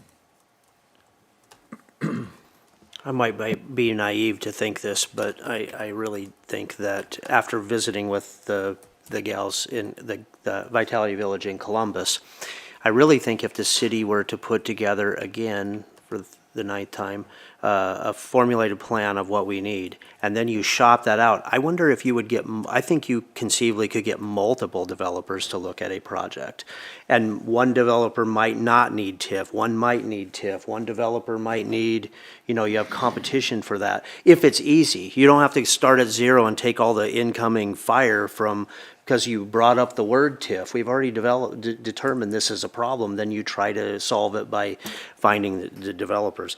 And so then you kind of negotiate and say, what's the best deal for us, in my opinion. I also think if we want property taxes to go down and we want affordable housing, part of that is also driving wages up, which I'm an employer and it's difficult. But if you bring in jobs and things that are at the pay rates that we're looking at, you hopefully you bring in people, you can help drive up wages to some degree, and the housing has to support that, or you're just never going to have that. And then the last thing is celebrating victories. We don't celebrate victories very well in town. We're looking sometimes at stuff in an adversarial way, like, oh, this report, this must be buried in here, this is a problem or whatever. We need to celebrate our victories on what we get sometimes. If we're doing a TIF project, if we're going to get 150 houses to solve our problem, we need to make sure and protect us that we get what is promised to some degree within reason, and you need to work with developers and stuff. But what are we giving up? That's why I just think everything, if you do the housing report, you do a citizen survey, and you do an update annually or quarterly or biannually, whatever, and you just show the public where you're at. Are we making progress? Are we behind? It's easier for them to understand 2 years from now if the housing study, if we're 60% behind on what we determined is our need, and then we have somebody that comes in wants to help us potentially. It's going to be easier for them to digest that and support that TIF project if it needs to be a TIF project. So I don't even think it's that difficult really, but we do get a return on investment when we do that from housing. How many people are we bringing to the community? Do we need it? Again, but the housing study is really, really important in this, so. Troy, I think to that same end, Randy, what is it, May 1st each year is when the TIF reports due? Yeah, we have two TIF reports. One's due May 1 and the other one's due. But when I've read those TIF reports, and when we're talking about housing, I don't think there's ever a component of that says, hey, this is what our TIF involvement was in the last year and all of that good stuff. I don't think there's anything that brings it together, and as a part of that, maybe it could be, and says, as it relates to our goals that are set forth in the most recent housing study, we've accomplished, this many units it said it needed, and we've accomplished this many that fell into that. That might be very helpful to what Troy's saying, because to the extent that progress is being made on some of those things, it would be great to put it in a form that was really easy for people to understand. The assumption is progress is being made, we just don't know it, and so then we're assuming the opposite. And Candace has put together and shared several times the progress that's being made towards meeting the goals of the housing study and the number of housing units. She put something together that talks about the rents and those kinds of things we were talking about earlier? Say that again, Clint. Well, to the extent that the 2021 housing study talked about, this is the value of the houses, and we understand the value of the houses change, or this is the amount of the rents. The reports that she's had haven't addressed that, have That's they? correct.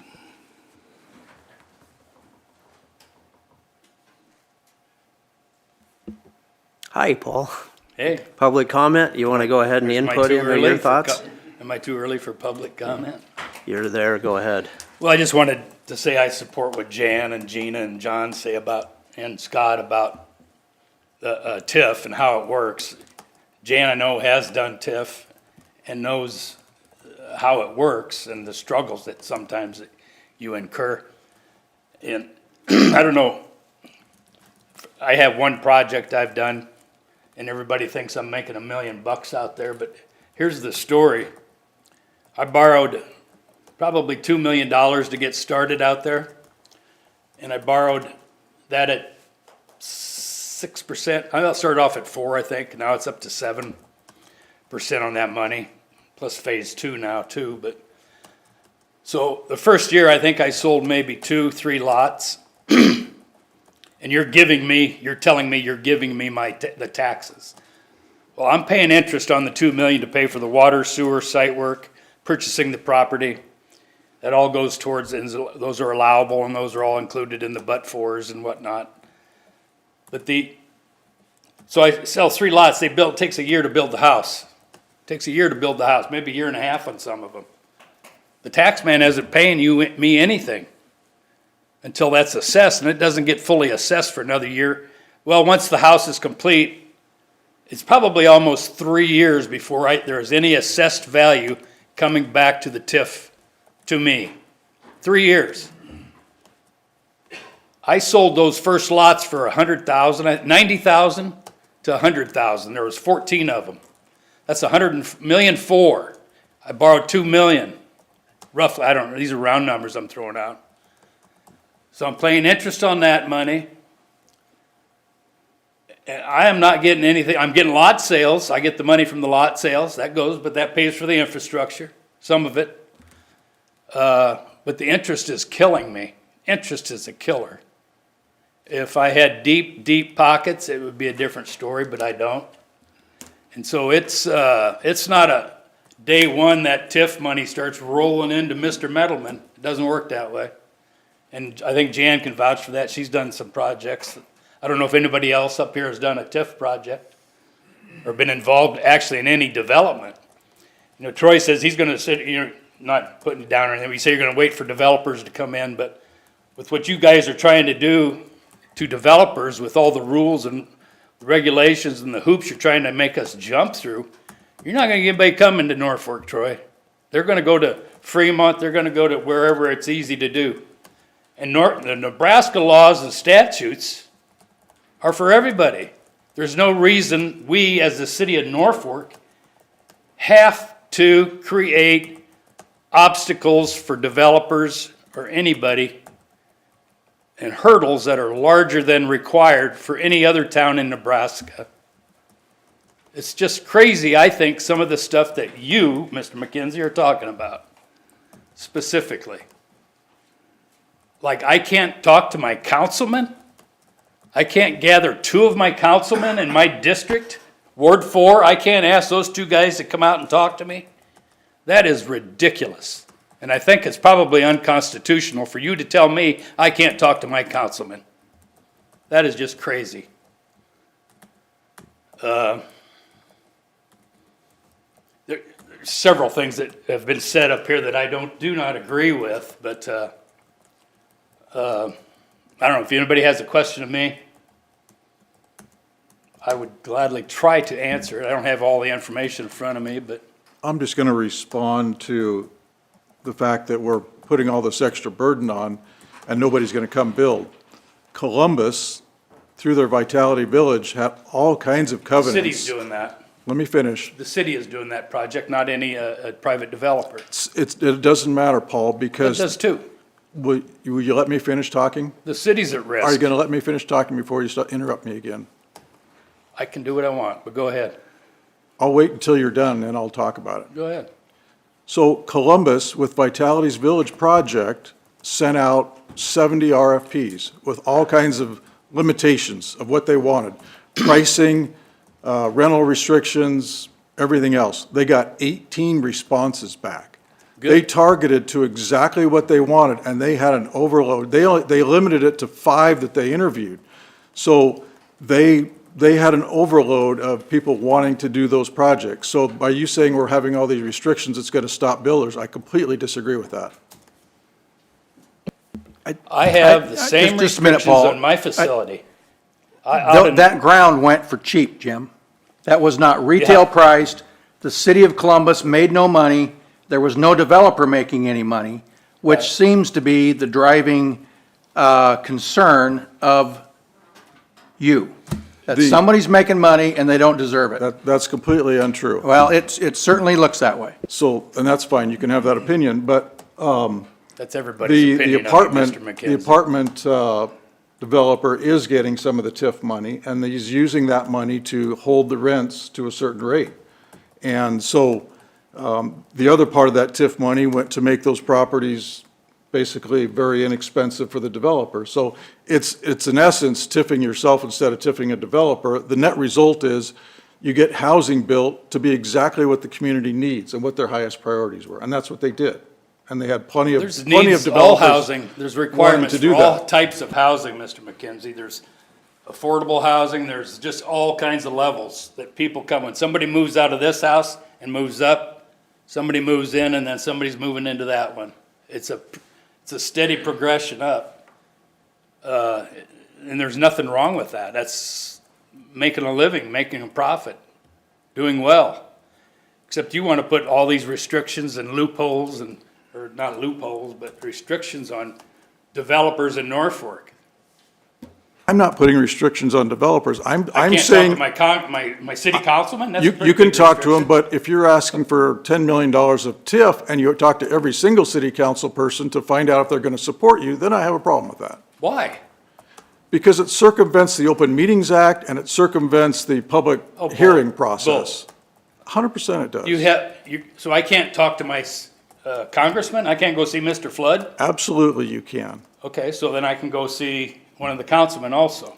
There are other communities in the state of Nebraska that have rules against ex parte communications for specifically that reason. The state of Nebraska has rules against ex parte communications for their own employees, but we don't.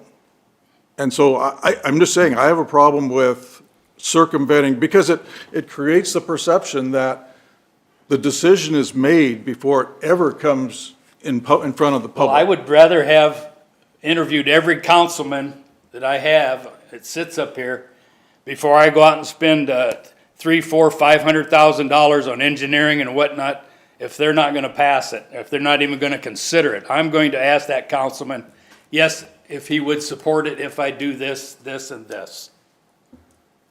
And that's, I believe that's the American way. You vote those people in to support you and do the bidding for us. I mean, Bob just brought a great point. I mean, do that in front of the public. So Do what? let's do that in front of the public. Let's have a I have to public have a hearing. public meeting to talk to my councilman? Why not? Are you kidding me? Because it'll turn into a show like it did on Holy First and Norfolk Avenue. That's why. Holy crap. I have to, so if I want to meet with my councilman, you're telling me I have to advertise a public meeting per those rules and regulations, 10-day notice, just to visit with that guy about a project. That's what you're telling me. I have to advertise 10 days ahead of time. If you're shopping the entire elected body for votes. No, each individual, that means advertise 10 days, that's 10 times 8, that's 80 days, that's 2 months, 3 I'm months. saying one meeting. You have one meeting and let's talk about the proposal in front of the entire body. So the public can attend and listen. I think it would probably help some projects because That's what then you the do when public you would better present your understand preliminary it. plat and your If the TIF public better process, understands that's the what you're project, doing. there's You're going to bringing be it more to the whole buy-in council. to it. Paul, it's ridiculous for you to say that if you're saying, I've got to get permission, I've got to get the approval of 8 elected officials That's what he's before- telling me I have to get. No, that's what you said you were going to do before you would bring forward a plan. And that is an I said, yes, I will. I will survey the councilman to say, hey, this is what I'm thinking of doing. There's nothing wrong with me talking to individuals. So when you say that, if you listen to yourself, you are cutting the public completely out of the decision in regard to that. Exactly, I am. That's called I don't need to business share plan. that information with the, It's called illegal. It's called it's business. not either illegal. That is such bullshit, Clint Shukai. Bullshit. Let's keep everything stop it. civil, please. Stop it. Oh, Let's stop keep it Jim. clean. I'm calling BS on Mr. Shukai. I'm calling BS on you saying that you've got to get permission from each of the council members before you'll bring forward a project. He's telling me that. No, you said that. Yeah, that's what he's insinuating, Clint. No, he's not insinuating. You said that. You said you have to do that before you bring forward a project. Okay, Clint. And we don't need Play the all tape those, back. listen, we don't need those rules if we have integrity on the part of the participants. I have nothing but integrity. When I brought my project to the TIF, to the city council, I met with a committee of 4 people, I think. You already said you talked to all 8 people before you brought the I project said I forward. would talk No, I to don't think individually. I would talk to all 8 councilmen. Yes, I would talk to them individually. There's nothing wrong with that. Let's just agree to disagree about that. I can't talk to my city councilman? Let's agree to disagree about the ethics of that. Are you kidding me? That is BS. Maybe Jan can you help me there? Is it illegal to talk to your councilman? I've turned in my attorney license, so I understand as a business person and as a developer, you want to be able to know that if you're gonna put a lot of time, energy, and money into a project to help the city, Correct. that you want to know that that project is going to have the support of the council. Absolutely. And it makes sense to me that you would talk to individual councilmen who are elected to represent the people, so you're not leaving the people out because you're talking to their representatives and to find out if that's gonna work. Nothing to smile about here, Paul. And I'm just saying that, we don't need to get into this kind of a match to determine what is the best interest of going forward for TIF. So you both have points, and you've made them. Can we move on? Yes. My point is, I don't think we need to put this committee doesn't need to put any more hoops or hurdles in front of the city council or the state of Nebraska, or Well, and that put was more my, rules on top of the state of Nebraska. It's already statutes that are there, and they're very clear.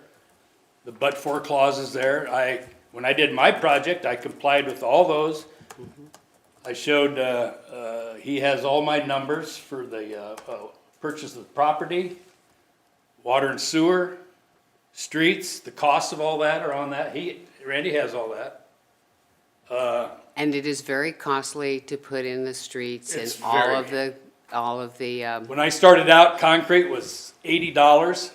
When I'm ending up here, it's $150 to $80 a yard. So concrete has doubled since I started that project. Thank you. I'd like to add something to this. All I can tell you is that the property taxes in this town are too damn high, so we better be damn careful who we give the money from TIF to. That's all I gotta say. Yeah, they are high. Very high. I'll get no argument from me there. The goal is to protect TIF to some degree. If the public loses trust in it, it will not be around for people to use, and I think it's too important to lose it. We just have to be selective and smart about what we're using it for and understand it. And a lot of it's marketing. I mean, if you lay out there, and again, we know where we're headed, it's better. It's not just handing out cash and then walking away. There just needs to be a better marketing plan when it comes to projects, to follow them through and know what you're getting for your money. Why should we do this? Paul makes a compelling case on the interest rate and stuff like that as well. I mean, that is just, the goal is, you put in restrictions if you put in restrictions not necessarily to prevent people, but to tell developers and stuff what we want and need. And then I actually think that those are easier if you know what you want and need. So the city needs to drive the policy, not necessarily a developer. Now, if a developer comes with a completely different plan, you can't write, there's no way we could come up with any kind of set of guidelines for every single project and know every single thing. They all have different variables. If there's a different variable, then it needs to be judged on its own merit and looked at individually, and what's the return on investment and what's the need profile. But we do have to somehow protect the affordable stuff somehow, or we are going to have serious problems in the next 10 years with losing young people. So. And TIF is used for way more than housing. Housing tends to be the most hot button, but yeah, it's the hardest to look at a return on investment, I think. Industry and stuff like that is easier. I just think if we don't have some kind of a policy, we've got builders that are building now without TIF. And why don't we give them TIF? Why don't we give every single builder who builds anything in town TIF? Because it has to, first of all, be declared blighted and substandard. Any piece of property in the city can be blighted and substandard. That's been proven. There is no limits to that.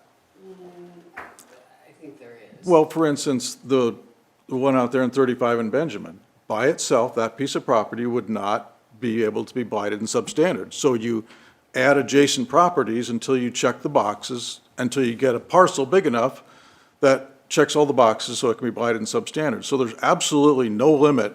Any piece of property in the city of Norfolk can be blighted. So then why do we, even Mr. Dover with his property that he wanted to do in northwest Norfolk that didn't get blight, but the council voted down. It's the first time I've ever seen the council vote anything down as far as blight. He tagged other properties on there with older structures to get the blight, to check the boxes. He still didn't get the blight, but there is no piece of property that can't be blighted. Well, if it's adjoined with something else. Yeah, and which every developer can do. And so the dilemma is, do you give TIF to every single developer that builds anything in the city of Norfolk? In my opinion, if they come and ask for TIF and they fall within the purview of the statutes, then yes, you can. So we should, but I don't know how economically we as a community can afford to do that. I don't know how economically we can't. You and I will have to agree to disagree on that because, I mean, that's a huge hit. You don't like the loss of 7 to 12 years of taxes increment. 15 by statute. It could be up to 15, but historically it hasn't been in Norfolk, okay? You don't like that. I think that's a cheap way to bring all this housing to Norfolk, that after those years are passed, now we have all of this, that we are getting the full benefit of those taxes. I just think. We're not gonna agree on that. Yeah, I just think there's no way we can afford that, and I think that's what the state auditor was bringing up in his report. We just can't afford it. I know that the state auditor, you agree with him. I don't know that that makes him the end all to the, to the solution, if he knows the solution yet. On TIF, is there a whole, all or none? Like Clint was saying, I like the degree that somebody can impose how much TIF you need. How much, not how much you want, but how much you need. It ain't nothing to say it can't be no TIF at all or it can't be 100%. Somewhere in the middle, there's gotta be a way to make a better choice. Well, I would like it if the city put in all the streets and all of the infrastructure that is needed, and the developer didn't have to do that. Then we wouldn't need, developers wouldn't need TIF. That's exactly what Vitality Village was in Columbus. Yeah, you think our city's got money to do that? No, our city's broke. That's why we're not doing it. I think the city could do that, that we would tip ourselves back to get the money back. Then you're doing the same thing that you don't like. But if that is focused toward what your community really needs, which is what they did toward affordable housing, then I don't think there's much disagreement, because those are the hot button things, and we've saw these housing studies of what we really need. I think the community would embrace that. Could we do something like that? I don't know, I think the community will, if you need affordable housing, you're gonna embrace affordable housing. If you don't need affordable housing and your taxes are going up because you're putting in affordable housing and jacking my taxes up, I'm gonna complain because I'm not utilizing it. It's, what's in it for me? I'm sorry, that's kind of where everybody's at right now. Yeah, I think though, bringing in affordable housing though would be embraced, because you need employees, you need growth, you need customers, you need the town to grow and all that stuff. So I agree, but so again, on projects that are outside of the affordable housing, I think that's something that council and everybody should look at on merits individually within those individual projects, in my opinion. On affordable housing, type housing, there's simple, low-hanging fruit that could be done. We just got to figure out what can happen to help protect that, I guess, or to help incentivize that.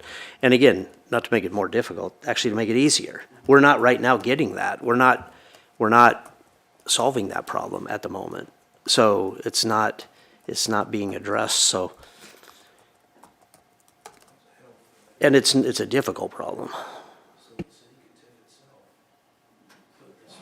Well, and Troy, what really is obvious from the discussion tonight is the forays into providing TIF for residential housing in the recent past in this community, we don't know if they're hitting the mark. Yeah, because we don't know what the housing study even says. I think one of the things maybe I've thought about, I know I've thought about this. It seems like the Legacy Bend project is the poster child for a bad development. And it seems to me that, I don't know the people involved, I don't know any of the details of how they got TIF, I don't know how much they got. But they did build their apartments, and the single-family dwellings were not built as promised. But you've got to think back to when they started that. And I don't have the exact time frames, but it was right around COVID or a little before that. Money was cheap, folks. It was 2.5%, 3% interest rate to build a house. 2018 or 2017. Okay? And then, boy, what happened 4 or 5 years later? Interest rates went up, and housing, construction costs went up. I'm not defending the developer, but I don't know that they could afford to build houses and sell them for where they wanted to be at. So, did they not do the things they said they were going to do? Yes. But they're the ones that are still at risk on this. They owe the debt on their money that they borrowed, and somehow or another they're going to have to get out from under that stuff. That's called business, folks. And what Columbus did, I admire them. They did their deal, but the city basically, as I read those documents, sold that property for their cost. And no developer made any money on it.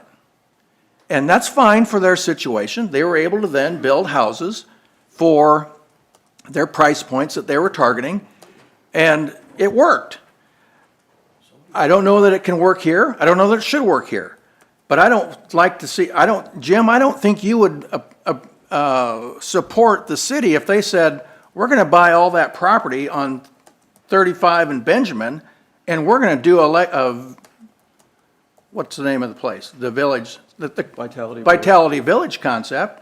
I think you'd have a fit over that. If I were a developer, I'd love it. I'm sorry, if I were a builder, I'd love it, because I can't build in town unless I put in all the infrastructure. So if I'm a builder and there is now lots available for me to build on, I love it. Well, yeah, if you're the builder. If I'm a subcontractor in Norfolk and I've got more subcontracting work to do because there's lots available, I'd love it. And the subcontractors that are working for the builders have work to do. There are subcontractors that are busy nonstop. But the point is, guys like Paul have stuck their neck out, borrowed a bunch of money, and are carrying that until the TIF pays off, until they get their lot sold. The city of Columbus didn't borrow any money, essentially. They TIF'd themselves and build a lot of, pardon me, a lot of socialistic rules into those covenants, and that's how they made it work, so. But back to Legacy Bend, that developer got stuck with a bunch of bad economic issues, and he or they are getting beat up over that, which it isn't all their fault, some of it is, but not all it is, so. You know, and I think there's some debate, you know, about the developer and their knowledge and experience and what they're building, because we've got builders in town right now that are building townhomes, 1,800 plus square feet, and they're selling them for $379 with 0 TIF. And they're very successful at it. They've got 2 that are sold before they're even finished. We got another 6 houses out in western part of town that are selling for $309 without any TIF. And so if you've got a builder that's doing a good job, they can do it and they can make money without TIF. And Legacy Bend evidently couldn't make money with TIF. So I think there's a discussion on, you know, that's part of the process that Columbus went through when they interviewed the developers, trying to make sure that they were qualified to do what they were gonna try to do, so. And this 6 little, that I call them the tiny houses, there was already a street there, and so there wasn't that need for the things that you need on bare ground. So Columbus isn't only doing Vitality Village, though. That's not their entire TIF. They're still TIFing other things. This doesn't have to be only this and nothing else. This can be layered depending on the projects and things like that, our policy. It doesn't have to be, you know, it's not, some people have said, you know, if the city were to TIF itself, you know, you're competing with developers and builders. You're really not competing if they're not building that.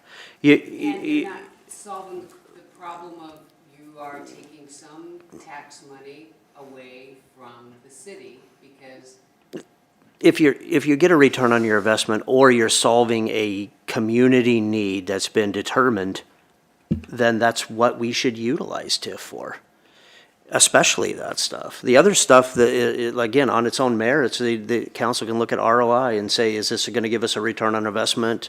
How does this fall within the housing study?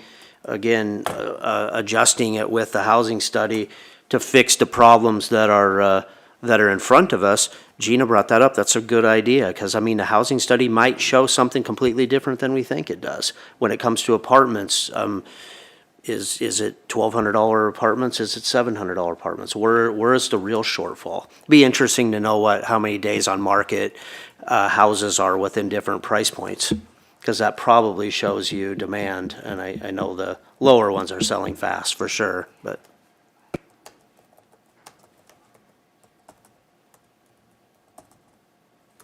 I just want to bring up one other thing. I still think the but-for is a big deal. That needs to be looked at by, I still think the but-for issue is a big deal. That's a business decision. Do we want to take the risk of never having that property developed as a city? Is that going to be developed without the but-for being satisfied? The other thing you got to remember, there's a difference between affordable housing TIF and commercial TIF and high-level housing TIF like Paul's got. And that goes to, and the difference is going to go to what was discussed early on at this meeting. You've got to have an assessor that's on board. If that assessor, if we'd had rules in place for our assessor early on, do you know how shortened up that TIF period would have been, Jim? It would have gone from 15 to maybe 9 years. or less. Or less.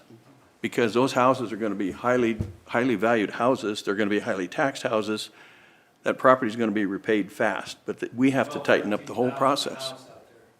Yeah, that's, you know how fast that's gonna be paid off? And then we get the benefit of that, but for his chances that he took of borrowing $2 million to develop something on that sandbar, we wouldn't have had that tax coming in 8 years, 9 years, 10 years. And that's low-hanging fruit, too. Everyone agrees on that. The city benefits, Paul, in Paul's case, or whoever the developer is, benefits everyone except the person living in the house. That's Yeah, and the then- only one that doesn't benefit I from think, it. and I'm just gonna say this, I think those people are gonna be in for rude awakenings real shortly, because the assessor sounds like he's going out there, finally. Well, He and, had it. and John, one of the things you talk about on the city's part, when you talk about granting the TIF, maybe there ought to be some follow-up by the city and looking and saying, listen, if you've got properties that have been out here residential that haven't changed in 5 or 6 years in the environment that we've come through, they ought to be, the city ought to be making sure that Paul gets his money sooner Exactly. and the property gets back on the tax roll That's my sooner. point. That's my point, is we need to monitor, we need to vet the developers, we need to monitor the restrictions. And the other thing you gotta remember about Vitality Village, Jim, they use $2 million worth of reserve sales tax funds laying in their account to buy the property. We don't have that luxury. We gotta be really careful about that. We have not been, that goes to your point. The city is not very, I mean, we don't have a lot of excess laying around right now. Just to comment on getting the projects done. My covenants require that whoever buys that lot, the first buyer and/or second, if it's a bare lot, there's a couple that have gone back, they didn't fulfill the bylaw or the covenants. They're trying to sell them, but at any rate, I have requirements that within 9 months, they have to supply me with a blueprint of the home. They have to start building within 18 months and complete within 2 years. So that 2 years, you sell, and that takes about that long to do it. Time somebody buys a lot, you're 2 years before you even get done. Then they're assessed that, I was saying that before, that it's probably 4 years before anything is realized to the developer of any substantial amount. Plus my property taxes on the surrounding properties have gone up on the balance of the lake. The assessor has raised all those taxes because of the development. So I'm paying way more than what I was used to paying as just a lake. And that reduces the increment. Exactly. As just a lake. It was a sandburs, it's still sandburs out there, but it's tough. Paul, I don't want to beat you up on, I appreciate what you do for Norfolk and what you've done anyway, but you have those covenants that you put on yours, and it has that not, having covenants with TIF, the developers put them on sometimes. It should be on with TIF as well. Because it is a TIF project. A reasonable amount. Because it is a TIF project, Yeah. and you need, if you do not have the tax money coming in, the TIF doesn't work. Yeah, That's just why you even in put the those- TIF. That's why you put those on there. Yeah, and even saying the TIF policy, like putting in the policy things that make it more difficult for developers, I think that is No, you're- just you're reasonable. correct. It's I a did that reasonable myself, amount, and I yeah, copied, I right, copied Blue Water from Village, or Valley, right. Con Muhlenberg down there. I asked him if I could copy his, and he said, yes, go ahead. And there's probably gonna be a provision in that. I mean, obviously, in the case of like COVID, that changed the world. There's gotta be provisions in there where somebody can ask for an exception or an adjustment to the time frame because of circumstances beyond their control or whatever. And that can all be done with When I the did my city. TIF, I based all my house values at 500,000. That's what I said, all the homes would be a minimum of 500,000, and if they're not, I'm required to go down and protest at the county that taxes aren't high enough, or assessed values aren't high enough. Yeah, seen if you'd have been assessing, yeah. So anyway, I just wanted to add that. Thank you. We're getting pretty late in the day. Does anybody have any more info? Maybe we'll give everybody and just go down the line. Do you want to start, Scott, if you have anything you want to add before we break?